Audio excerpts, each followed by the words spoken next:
Marc Gonnet, bonjour. Bonjour Enguerrand. Bienvenue au Buzz Media Orange Le Figaro, directeur du marketing et du développement d'Europe 1. Vous êtes aussi le coproducteur de la comédie musicale Salut les copains aux Folies Bergères depuis le mois d'octobre. Alors cette comédie musicale marche très très bien. Elle a dépassé les 100 000 billets vendus. Il y a une tournée dans les zéniths de province qui est prévue à partir de début janvier.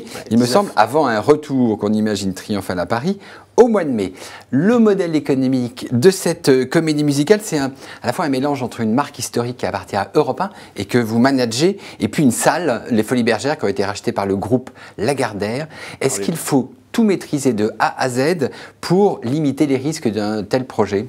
Alors non, il ne faut jamais tout maîtriser de A à Z, mais disons qu'au plus on met de qualité de son côté, plus on met d'atouts de son côté, plus on a de chances de réussir, même si dans le métier du spectacle, c'est un petit peu comme dans les médias, c'est jamais garanti, c'est jamais, il y a une énorme concurrence et c'est jamais gagné. Les 100 000 places, ça fait longtemps qu'on les a dépassées. C'est vrai que sur ce spectacle, on a beau avoir une très jolie marque, Salut les copains, un vrai savoir-faire chez Lagardère Unlimited avec les équipes de Jérôme Langlais, une magnifique salle qui appartient à ce groupe, les Folies Bergères.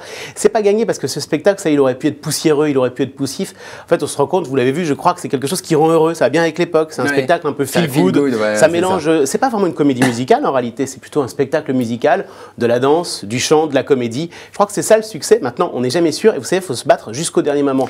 Mais alors, avec ce spectacle, vous misez sur la nostalgie, puisque Salut les copains, ça date quand même des années 60. Mais vous l'avez lancé avec Twitter, les réseaux sociaux, Dailymotion, et puis avec Nikos.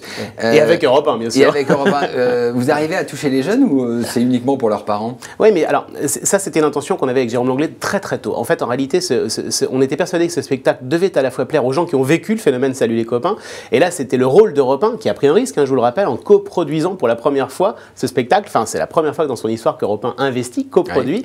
Et bon, les parents, ceux qui ont vécu l'époque Salut les copains, étaient massivement touchés par Europe 1. Ça, c'était facile. Oh, c'était facile, il fallait inventer, il fallait se battre, il fallait arriver à événementialiser, à donner envie. Mais vous savez, Salut les copains, pour Europe 1, c'est un peu comme les pages saumon du Figaro. C'est un bout de soi-même, c'est un bout d'histoire, quoi. Donc, il y a une vraie fierté, ça rend aussi de la cohésion interne. Et du coup, bon, il fallait inventer plein de choses parce que finalement, la billetterie s'est lancée en janvier. Donc non, c'était un vrai défi pour Europe 1, pour les équipes des programmes. Pourquoi est-ce que vous avez mis Twitter ? Parce que Twitter, on s'est dit que c'était de la fraîcheur. Ce spectacle était frais, donnait envie et on était sûr qu'il pouvait plaire aux plus jeunes. Ils sont où les plus jeunes? Ils sont là, ils sont sur les réseaux sociaux. Twitter, vous savez, dans le spectacle, il y a des couturières, la veille de la première. Nous, on a lancé la Tweeturière. On a rempli la salle en 24 heures, grâce notamment à l'aide de Nikos et des comptes européens.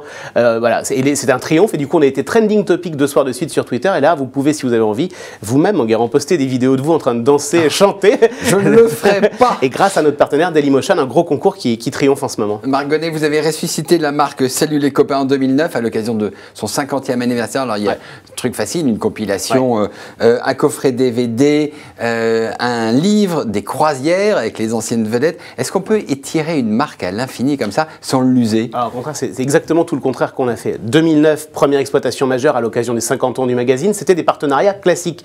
Des partenariats, Europe 1 était intéressé financièrement, mais des partenariats, des échanges de logos. Triomphe à l'époque, c'est vrai que ça a très bien marché, le numéro 1 à Noël il y a 3 ans. Et entre-temps, la marque, elle a vraiment été très très peu utilisée. On a préservé sa rareté pour pas l'user. Et ce n'est qu'en 2012, à l'occasion des 50 ans du magazine, que Denis Oliven a pris finalement le risque d'investir, de produire ce spectacle pour le relancer massivement et prendre une année à le défendre. Non, au contraire, je crois qu'on a vraiment préservé la rareté de cette marque. Alors je disais, Salut les copains, c'est les années 60, depuis Europe 1 est toujours là. Est-ce que Europe 1 a réussi à créer d'autres marques depuis 50 ans? On peut imaginer, je ne sais pas moi, le El Kabach Show ou le Ruquier Magazine? Oui, bien sûr. Mais non, en tout cas, le Ruquier Magazine, ça existe déjà avec On va se gêner. Pourquoi pas imaginer des déclinaisons d'On va se gêner si Laurent Ruquier en a envie. Et nous, on aura très envie en tout cas. Et on commence déjà à discuter. Mais c'est lui qui décide, c'est ça?